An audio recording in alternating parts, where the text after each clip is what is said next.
welcome back to our science classes, and we can continue our lesson cell, its structure and functions. Let's study the history of cells, means how cell was discovered. Do you know what is the name of the person who discovered cell? The name of the person who discovered cell is Robert Hooke. It was in the year 1665. So we already said that cells are very small and we cannot be seen with the help of naked eyes. To see the cell we need a microscope. So Robert Hooke, he was observing the thin slices of cork through his microscope. Robert Hooke constructed one microscope, and with the help of that microscope he was observing the slices of cork.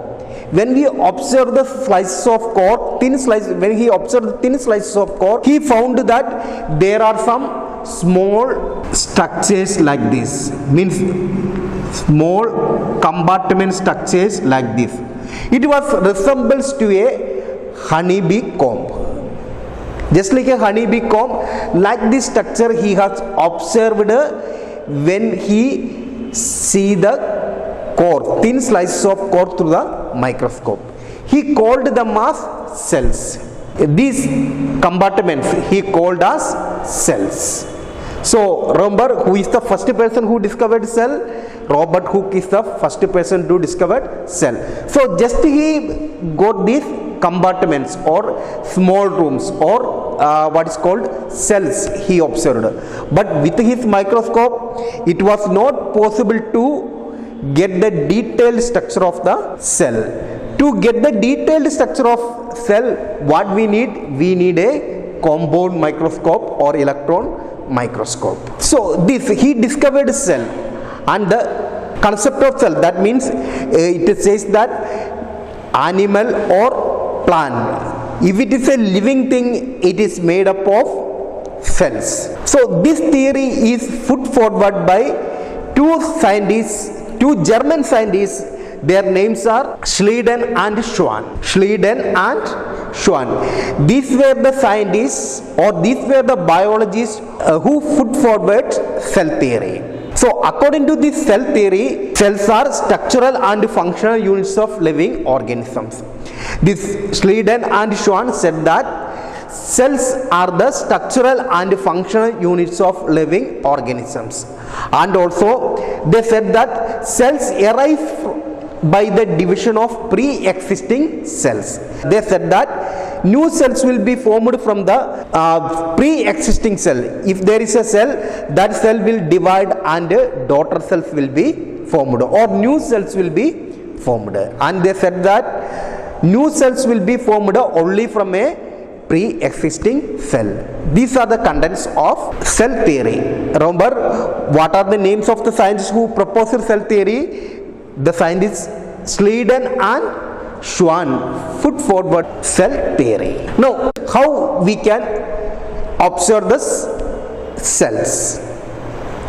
To observe the cell, we need a microscope. We already said that we need the microscope, and in the microscope there will be a platform will be there. So in that platform we will keep the cell which we have to observe, and after that we will adjust the lens, and there we will get the clear image. And here, if we want to see the parts or structures of the cell clearly, we have to add some particular colors to the cell. So we will add some particular colors, or we will add some dye. We will add some dye.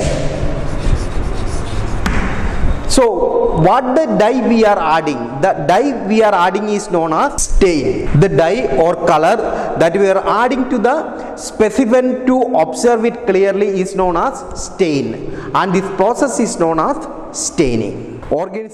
Organisms show variety in cell number, shape and sizes. We know there are different types of cells are there, or different number of cells are there in different organisms. So we can say that depending upon the number of cells, we said that in some organisms there will be single cell, only one cell may be there, and some organisms there will be more number. So we can say that number of organisms in a cell varies from a few to billions. Remember, they are differ from a few to billions.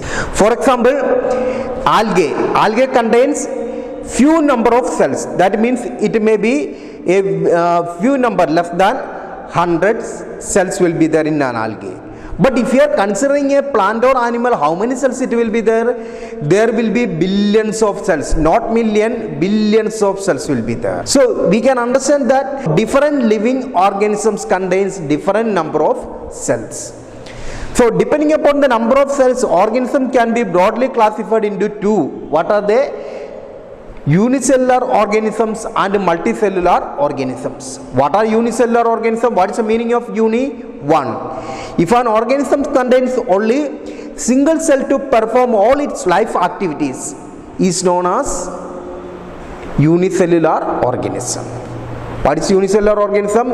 Unicellular organism contains only one cell, and with that single cell it performs all the life activities. That means digestion, respiration, ejection, all the life activities will be done with that single cell.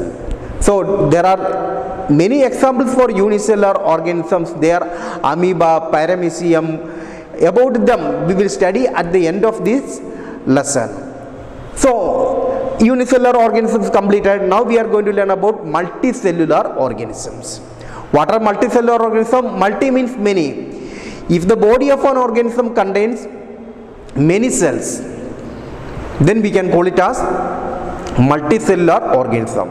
If an organism contains many cells, then we can call it as multicellular organisms. Human being is an example, and different animals, plants, these all are the examples for multicellular organisms. And one more thing, in a unicellular organism, that single cell performs all the life activities. But in a multicellular organisms, different cells have been given different functions. For example, cells in the lungs or nose, they are allotted the function of respiration. So heart, the cells present in the heart, they perform the function of pumping the blood. Like that, different cells have been given different functions. And from this we can understand that if the number of cells are less, it won't affect the life. For example, amoeba contains only one cell, even though it lives or it continues its life.